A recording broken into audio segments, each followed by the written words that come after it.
Hello everyone, how are you doing today? Living Right is here. Yes, I want to talk about self-awareness, self-appraisal, self-evaluation. Now, the key word there is self. Because as a Nigerian, a proud one, that's where I've grown all my life for over 40 years. Yes. We always run a community kind of appraisal. Whatever is not good for the society is not good for me. And when we do this most times, we forget our own self-appraisal. We look at the community to appraise us. And most time, the community never appraises us. Instead, they try to identify the wrongs which they presume we have done.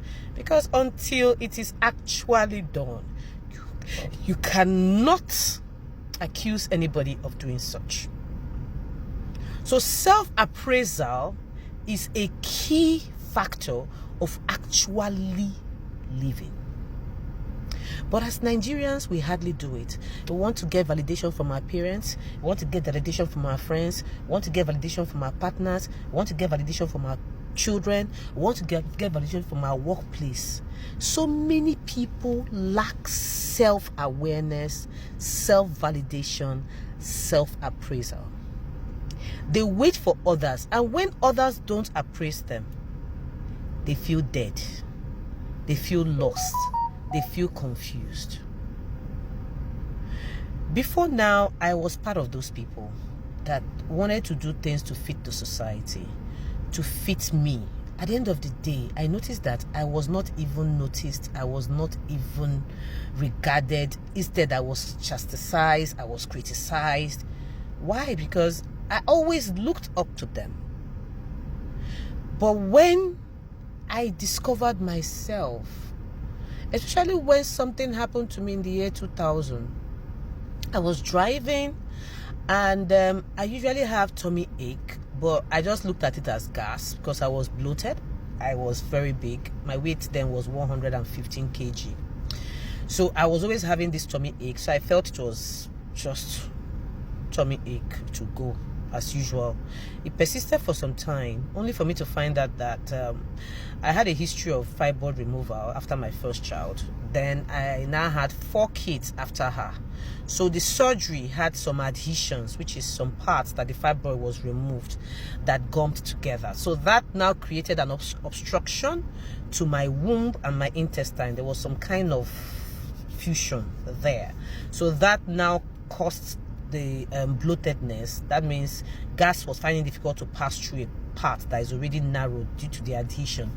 So with that, I had some complications, and it caused so much obstruction that it had to come with pain, because my womb were recognizing it as a baby and it was expelling out gas when I was not pregnant. So I had to do a surgery that actually removed the tangles and made sure the intestine was viable, So with that, I had that condition. I passed out. I was on oxygen, and those same people that was criticizing me were nowhere to be found to find out, oh, did she survive? Did she not survive? What happened? Nobody. So it took a near-death experience to make me know that you don't need validation from anybody to actually live this life.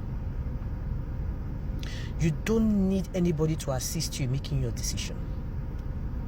You don't need anybody to be there to help you to make your decision. Most times I have been in trouble. When I reach out to people, I always get disappointments. People look at you as if, you have now. You want to now take my own. Why some don't actually have? So they don't even intend to even give you. Why some have, or they feel that, why should they give you yours? So I'll be better than them. It's a lot that goes on around with people. Now, these are the same people I look up to for validation. Can you beat that? It can't work. So on my bed, sick bed, I made a plan and I started. I told myself, I'm going to live this life to the fullest. My plans will be around what I can do. What I can't do, I must have a plan B. The plan B, I must have things that can help me support my plan B, because I already know what I'm going through as a widow, and I know the battles I fight daily, through phone calls, through validation from people in the community, through names calling, through false identity that they are trying to label me. I know what I'm going through. So nobody can ever be in my shoe to actually tell me what I'm going through. It's a personal life, it's a personal opinion. It's a personal awareness and validation. So I decided to take that step in the year 2000. A lot has been happening before time, then in marriage, in families, in children, in work. But that time, I drew the line. And I started posting more. I started having fun more. I started doing things that at the end of the day, when I think about it, I'll be proud of myself. The ones that I have regret, I'll have to change it, alter it, reform it, modify it. So when I'm thinking about it, I won't have so much regrets. I started thinking about me. I started validating me. So that helped me. It helped me plan. Because before I ask you for anything, I always think of it that, oh, you might say no. You might say yes. If you say no, what do I do? If you say yes, what do? I do all that planning. So when you even say the no, I'm not shocked. Because I know myself. I don't want to feel hurt to you because I ask something from you. You have a right to give me or not to give me. You also have a right to say no. So why should I be angry with you when you have that right?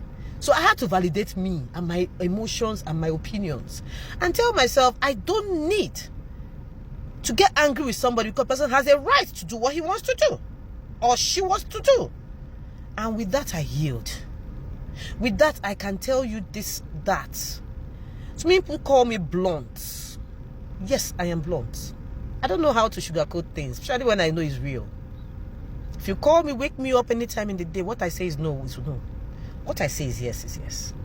Because I've been able to reform myself of my needs, of my wants, of my perceptions, of things I need to change and learn. I know my weaknesses. And most times I try to control my weaknesses by not actually talking. So when you see me not talking, know that that part you're talking about, if I blow out in that area, we will not have a friendship, neither will we have talks. So people need to learn how to be self-aware of themselves. You cannot criticize somebody else when you cannot criticize you. I saw a post my daughter made. Every time you feel people are the problem, why don't you think about you as the problem? Exactly, I told her that. When she says, Mommy, people don't understand, I said, do you understand you? It's the painful truth. We want people to understand us, but do we understand ourselves? Nigeria is a country that makes you feel that everybody needs to validate you, everybody needs to.